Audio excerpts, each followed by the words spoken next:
अस्सलाम वालेकुम दोस्तों, मैं हूं डॉक्टर हसन मुर्तजा और आप देख रहे हैं डॉक्टर हसन मुर्तजा ऑफिशियल। हम जब बात करते हैं कि खाने के बाद वॉक करनी चाहिए तो इसका मतलब ये नहीं है कि अभी आखिरी लुकमा आपके मुंह में है और आपने वॉक करना शुरू कर देना। इससे मुराद ये है कि आप खाना खाएं इत्मीनान के साथ और उसके बाद भी तकरीबन 30 से 40 मिनट आपने बैठे रहना है या वहीं पे रेस्ट करना है और उसके बाद आपने 5 मिनट या 10 मिनट वॉक करनी है ताकि खाना अच्छी तरह डाइजेस्ट हो।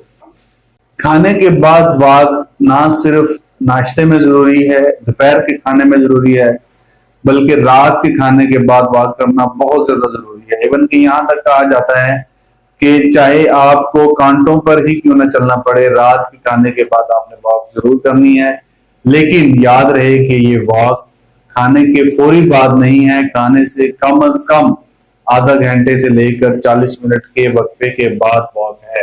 और ये वॉक आप 5 मिनट से लेकर 10 मिनट कर सकते हैं। अगर आप बहुत ज्यादा बीमार हैं तो फिर ये वॉक आपके लिए बहुत ज्यादा जरूरी है ताकि खाना प्रॉपरली डाइजेस्ट हो आपके डाइजेस्टिव सिस्टम के अंदर।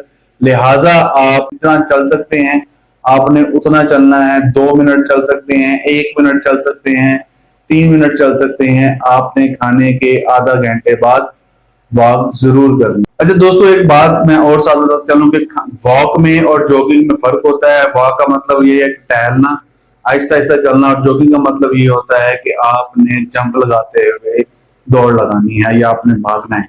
तो मैं वॉक करने की बात कर रहा हूं, मैं जॉगिंग की बात नहीं कर रहा। उम्मीद है ये वीडियो आपके लिए बहुत ज्यादा मुफीद रही होगी। लाइक करें, सब्सक्राइब करें। आपका बहुत शुक्रिया। मिलते हैं न्यू वीडियो में। Thank you.